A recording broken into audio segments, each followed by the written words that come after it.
Hi, everybody. It's Jamie Lee Curtis. I am here with my friends Zeberiah Newman and Michiel Thomas, who are the co-directors of the documentary short Relighting Candles, the Tim Sullivan Story, which I'm very excited to be here to talk about.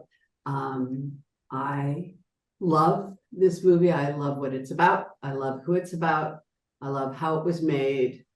And I love the love that is at the center of it, which is really human beings being human with each other in a beautiful way at a time where it feels like we are not. Mm-hmm. So my question really begins where any origin story begins. It's like, how did this happen? How did you two decide to tell this story? How did you find him? Like, what is the background of how this happened? So I'll just jump in. Thank you first for doing this with us. We pleasure. Love you for this. It's a little bit of two things. Tim Sullivan is sort of an icon in like the gay community in West Hollywood. He's very well known. He's been a prominent member of the community, helping people and being very visible. So I had always been attracted to his story. And then about 3 years ago, Michiel and I met at Outfest. We both had films in the festival and we both loved each other's films. And so we became friends. And it was about last fall, I called him and I said, there's this story of this candle shop. I don't know much, but do you have any interest in teaming up and doing a project together? It'll be a short. And, it was a lot of, the beginning was sort of a lot of hunches, right? We had a hunch that Tim would be great on camera. We had a hunch that the guys in the shop would be great. And we didn't really know exactly where it would wind up, but we so enjoyed each other's work, and we've had such a wonderful time working together that it was a lot of goodwill from the very beginning, and it has been smooth sailing ever since. Michiel, how for the uninitiated, you obviously it's a short, so you don't want to tell too much of the story because that's the story of the story, because it's a short. It's not a long, drawn out narrative. It's a glimpse into the work of this one person. But tell us, just so somebody watching this will understand sort of what the framework of this is. Well, Relighting Candles tells the story of Tim Sullivan, and he owns a candle shop in West Hollywood. And what's so special about him is that he employs people who are newly sober and who struggle with homelessness and addiction. And it's kind of like a safe haven, like a place for a second chance where people can come together, they can listen to each other, and it's a place of opportunities. And it's a story that we both felt was very necessary, especially right now. Los Angeles and many cities in America are dealing with a homelessness issue and addiction. And we felt very strongly to tell this story. And you nailed it at the beginning. We wanted to tell the human story because a lot of these people are invisible. We see them, but we just pass them by. And we really wanted to humanize them and give them a voice so that we can care a little bit more about these people to fix this issue. When we were doing just the first press screenings, the first kind of group promo for the movie Everything Everywhere All at Once from last year, Michelle Yeoh referred to her character Evelyn as a woman you would pass on the street and not even take any notice of whatsoever, that she was an invisible person, that she ran a business that was an invisible business, important, necessary, valuable to the community. And yet she, as a human being, at this point in her life, was an invisible person and felt it. And I think you've hit it. I mean, so many of the people on the streets feel invisible. Like we drive by them, we walk by them, we feel bad for a second, and then we try to figure out what we're getting from Uber Eats. So I obviously, so uh, Zeb, you sort of, you were the beginning flame for this, and then you guys decided to join in. And how did you, directing together, or co-directing, co-imagining, co-thinking, how did that process work between the two of you? It worked very smoothly, to be honest. Michiel is such a lovely, gentle soul. As you can tell just by sitting with him now, he's as gentle and sensitive as he is on this Zoom. The one thing I keep sort of saying in these interviews is that neither one of us have a lot of ego around the work, right? So we both wore every kind of hat, whether it was like transcribing footage, hanging lights, asking questions, pulling archival footage, going through deep dives of Tim's old photo albums. Whatever the task was, we just divided and conquered. And I think it was that spirit of, whatever it's going to take to get this story, to make this the best story possible, was really the winning ingredient to our collaboration. I think that not having a lot of ego around what it is you're doing, but just servicing the project really is sort of the best way to work. And we've had such a wonderful time working together. We're planning on working together in the future. And I also have to mention, we have a third member of this team. Her name is Leah Turner. She's our editor. She is a very integral part of this film. She's so smart. I mean, when they say that the editor makes the film, I'm saying well, this.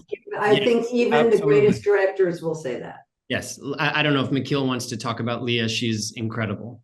Absolutely. I call her Speedy Gonzalez because she turns around footage so quickly. I mean, the original interview with Tim was more than 4 hours, and and we gave her some pointers and where we wanted the story to go to, but she turned it around and immediately gave like an hour summary, which was a great to start working from. Mm-hmm. And it's like Zeb said, we both were different hats, and we completed each other. Zeb is also very strong with the production side, and he had great connections.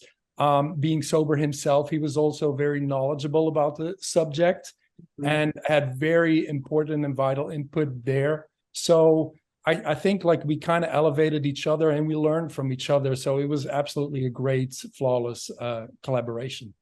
Well, I too am sober, and I appreciate so much the delicate line you have to walk in talking about recovery and about the method of recovery and the community of recovery, because it's a precious gift, sobriety, and any attachment to sort of promotion, or what I mean, like it is a very personal experience for each of these people, and yet you very beautifully open the door in and allow them to speak about their experiences. So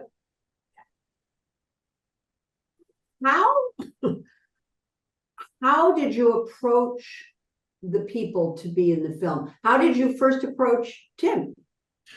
Well, Tim, believe it or not, was very excited about this. And he, was on board from the very, very beginning. We had a lunch with Tim and Greg, who's also one of the men in the film, Greg Butler. And but really working with the workers in the candle shop. Like right now, the candle shop has a completely different group of people working there. Every year, it's a very sort of transient collection of people. And so we, in the beginning, were very gentle and sensitive to them, because they all had very harrowing, traumatic stories, and we didn't want to come across like we were exploiting that in any way. But that's the delicate line that you find in the film. Well, we had an earlier version of the film where we sort of told the workers' story, where they sort of told us, verbally, like what it was like, but we didn't have a lot of reference, like physical reference images of really how traumatic it was. And so in the version that is out now that we wound up settling on, we put in some very disturbing images of what they looked like and what was happening to them when they were on the streets, which I think is important because, this is life and death. The stakes could not be higher for these people. And when they're cleaned up and showered and they've been sleeping and eating, and if you're 30 days sober, you can really wipe away the marks of homelessness and drug addiction in about 30 days. But to have a reference, an image of, Gannon tied up on a floor with needles in him is really for the audience to remember that no, these guys, this is how bad it gets for them. Right. And so, and what a savior Tim is to offer a safe haven. This is a story of a nest. This is, this incredible man who wants to pass on what has been so freely given to him. And in the way that he does it is to give them purpose. Even my friend Arnold Schwarzenegger talked about, just did a book about purpose. We each one of you guys are artists. I'm an artist. We're filmmakers. We wake up with purpose. When you're an addict and newly sober, there is no purpose. You are lost in a morass of pain and memory and self-hatred, because it's taken you so far down the line. In recovery, we would refer to these as very low bottoms. Yeah. Very rough endings. Yeah. Which is where addiction takes you. Yeah. And so to have a place that is such a safe, warm, caring, learning environment, that these guys show up, they don't have to know anything, that the process of work teaches them. It's beautiful. So it's hard to get people to talk about these hard things. How was it done together, or was it an individual effort? How did that happen? Yeah, we had those conversations and also about approach. Like you mentioned, some of these events that they went through are very traumatic, and we wanted to be very cautious on like, what do we bring up, what do we not. But to our surprise, everyone was very open from the get-go, and some of these things we didn't even have to ask. They told us themselves. And that says a lot, but we did these interviews as well in the shop. And I think that says a lot of how comfortable they felt at that shop to share those stories, and how comfortable they felt, with being with Tim and the work that Tim has done and the magic that just happens in that shop. So eventually it was never an issue for them to open up. It went very organically, and we're very grateful for them to share that, because like you said, it can be very traumatic and triggering as well.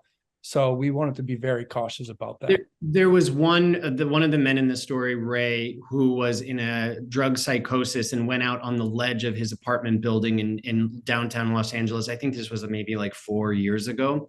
I remember that.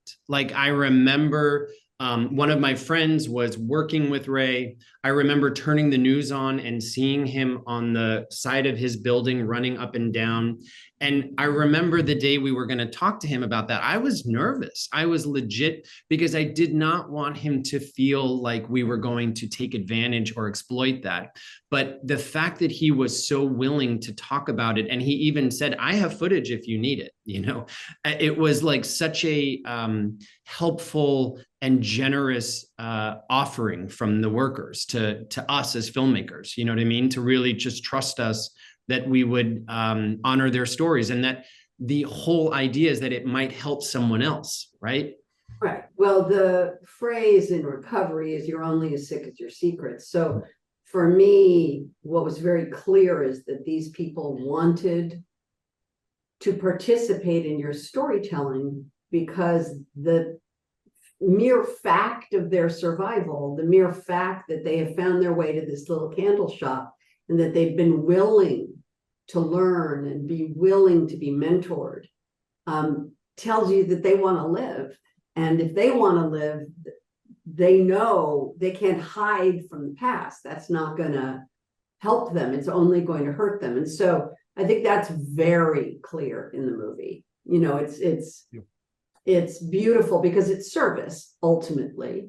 In recovery is all about service to others. It's not about your own recovery. It's about helping other people achieve recovery and being clean. And you know, Tim is the beautiful center point seed of the whole thing, and he shares some very personal stuff. And were you surprised by that information? Was it all something that you guys had somewhat heard before from him, or how much came up and out during the filming? And how long was the filming, by the way? We started in like end of November last year, and we wrapped middle of January. It wasn't a lot of filming because we really were following the holiday season. You know, I knew Tim not well, but I definitely knew him and had met him many times prior to filming. But I would be curious, Michiel, what did you think of Tim talking about his days of being a closeted homosexual in New York and his arrival in LA? Because I had personally heard a lot of that. So, you know. Yeah, and I remember you informed me about these things. And also when we had that lunch, when I met Tim for the first time, I was excited pretty quickly and I wanted to leave pretty quickly because I didn't want to ask him all these questions. I wanted to ask him in front of the camera. So I was aware of the general his general like storylines, but not for the specifics. And the eventual interview was, I think, more than 4 hours long, and we spread it out over a whole day. So he was a trooper that day. Oh my God, he was such a trooper. He sat in that same chair and we talked from like 9 a.m. all the way. I think it was well over 4 hours. I felt like it was more like 6 hours. And he was, you know, very forthcoming and, you know, happy to do it because like everyone else, it's going to help someone else, you know? Yeah, which is the beauty of the process that you guys are undertaking. And you know, macro, micro, you know, we're talking about big themes. We're talking about very personal, not tiny, but very individual stories. And then big themes of homelessness in America, and drug addiction and alcoholism in the entirety of the country. And then the very specific human beings, the city, the verisimilitude of time and place, and that's also at play here. I think anytime you're doing a story like you are, there's the context, the big giant context of why is this important globally, and then why is it important here? I'd like you both to talk about that a little bit, about how much of that was in your thought from sort of the architecture of the piece. Sure. I think both Zeb and I, in our previous films, we've always liked to tell bigger stories through personal stories, because I think people don't like to be lectured and like to be shoved like on how you should feel about certain topics. And I think the best way to really touch people is through emotional, personal journeys where you can really recognize the problem and see and really feel what it means. And I think that's what we tried to achieve with this. We wanted to tell Tim's story and the story of the workers to paint a picture of the bigger issue. So that was absolutely the approach. Mm-hmm. Yeah, I totally agree with that. And, you know, for me personally, I wanted to, you know, whether it was through Tim or the workers, really offer the audience an opportunity to look at like the power of a transformation, right? The power of a second chance.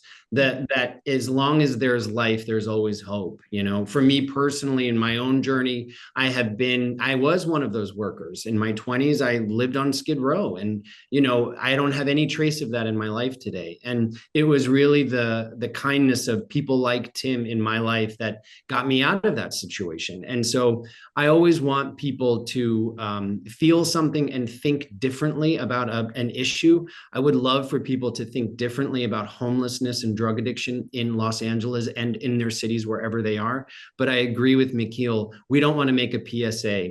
You know, we want to sort of entertain the audience with like Tim's lovely story and the story of the workers. And, you know, we're really doing a lot of intersectional things here between like Christmas, candles, homelessness, fentanyl. It's got a lot. And you know, yeah. Yeah. You have the center point of this recovered human who's now giving back, turning his life into a life of service to others, a life of mentoring. And yet you have workers, a sea of people, you know, like the ocean, coming in, going out, coming in, going out. They're not all success stories. Mm-hmm. No recovery movie with recovery as its, you know, cornerstone could ever just make it a success story, because it's the nature of addiction is that it's a beast. Mm-hmm. It's a beast, and it wants every one of those human beings dead. Mm-hmm. That's when the beast stops roaring, is when that person is dead. Until then, it will roar, and roar loudly and pervasively. So how did you approach that with the workers, in the sense that clearly all of the stories were not going to just be success stories? Well, you know, Gannon is a big success story at that candle shop. He's the gentleman with the long brown hair who talks about Skid Row being like, what does he call it? An insane asylum? A madhouse. A madhouse, yeah. Madhouse, yeah. He's still at the candle shop. He's like a manager there now.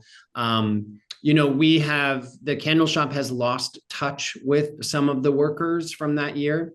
And it is very emotional for all of them, especially Tim, to talk about how he has lost touch with some of them.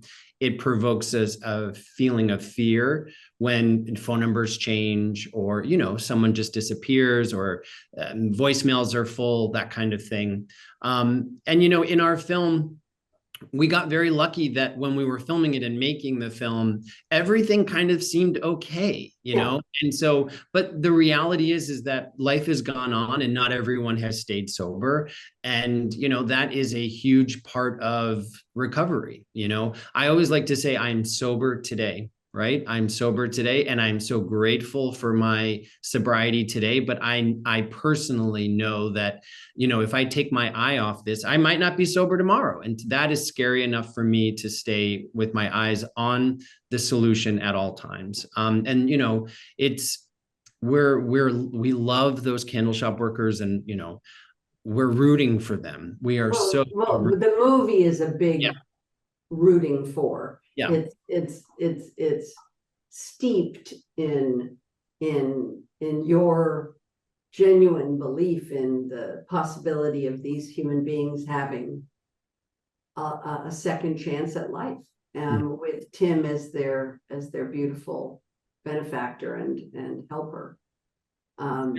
There's also a moment when Greg mentions, you know, that not everyone makes it and not everyone stays sober, or some people even die.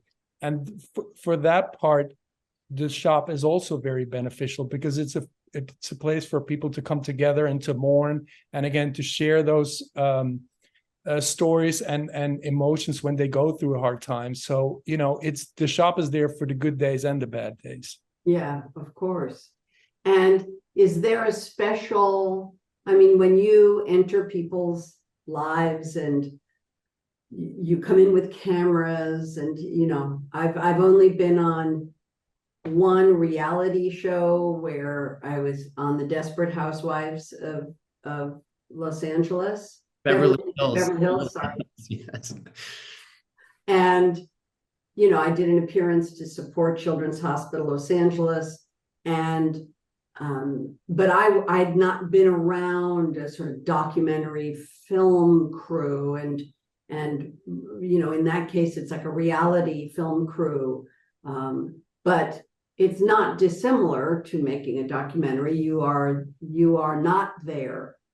Do you know what I mean? You're there, but not there. And the whole idea is that they should behave. And I totally, by the way, understand how you become sort of, I don't know, you do forget. Yeah. There are 12 cameras pointed at you. You do. You get into the moment. And I now understand how those like big, like, things happen where you go, oh, are there cameras rolling, people?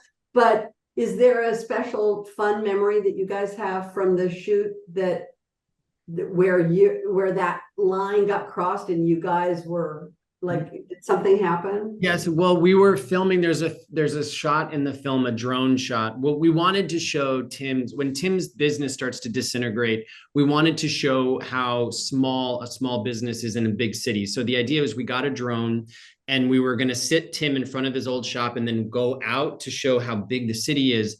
And we were filming it. We had no insurance. This was literally just Michiel and I, and the drone disappeared. It literally disappeared. We got the shot and then we are both literally running up and down Santa Monica. We left Tim with his oxygen on, sitting on the stoop of his old place, literally running up and down Santa Monica. Like, have you seen the drone? Has it landed? Like, we could not find it. We eventually found it, but that was like 20 minutes of sheer panic. And was it in a sort of, was it shopping? What was it doing? No, but there's some, like in West Hollywood, I've noticed there's some black zones where, you know, just the drone disappears.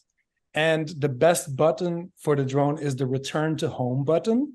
And I kept pushing it, but the signal was lost. So we could not send the signal to the drone to come home. And we were just running around from block to block. And eventually we got the signal back, but it couldn't return home. So we were looking at the streets. Okay, what street is this? What shop is this? And eventually we were able to recognize it. And then we landed the drone like 5 blocks further or something like that. So yeah. Wow.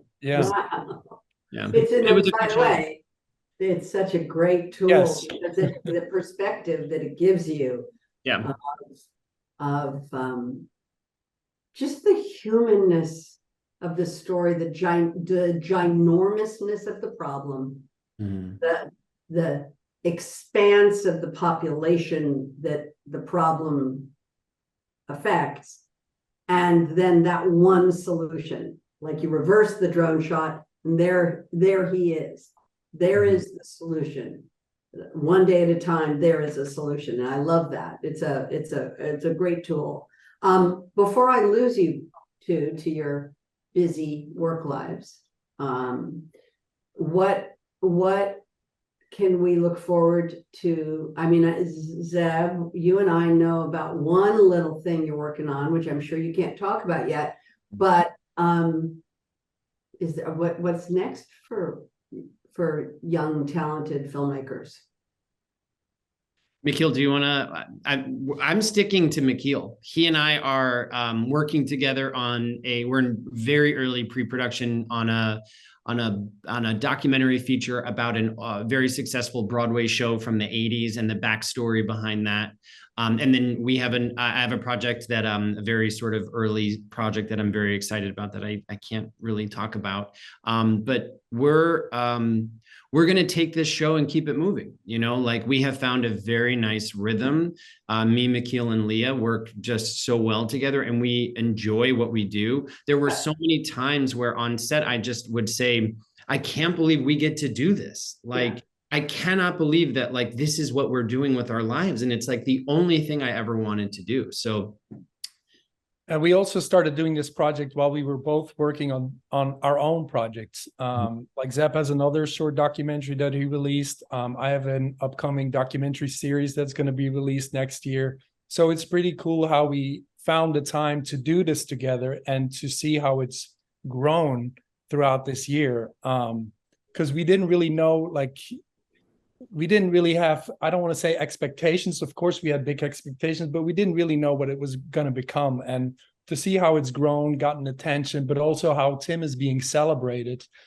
He received a key from the city of West Hollywood. They have a Tim Sullivan Day now in West Hollywood. So it's pretty cool to see how he's being celebrated, and rightfully so. So yeah, it's pretty cool what it's done, and it's going to continue to go. What I would say is that that's exactly what you've done with Tim. You didn't know where it would go. You trusted your instinct that this is exactly what you know you're supposed to be doing. In the same way, he found that calling, that this is what he needs to be doing, that it has grown, just like your partnership has grown, just like the movie. His business has grown, it has expanded its reach, its audience. He is starting more and more to affect other human beings, which is what art does, which is what you two do. And so, in fact, your story of how you two kind of came together to make films mirrors his story. And without you, you can't tell his story. His story doesn't get told. And without him, you don't have a story to tell. And so it's that other beautiful connection between subject and artist. And that's just, and here I am now as like the third part, which is the promotion part. Like, it's just a beautiful continuum of creativity, compassion, care, selflessness, egoless, as you brought up, Zeb, just putting yourselves in the path of telling stories that make a difference, and that then becomes circular and cyclical, and it grows on itself, and then you change people's lives, and then you wake up the next day and go, okay, now what? Do it again. Do it again. So thank you both for your time. This was very informative and helpful and beautiful. And, let's just keep the conversation going. Thank you so much. Thank you, guys. Peace, everybody out in the world, and make good choices. Thanks, everybody. Amen. Thank you. Thank you.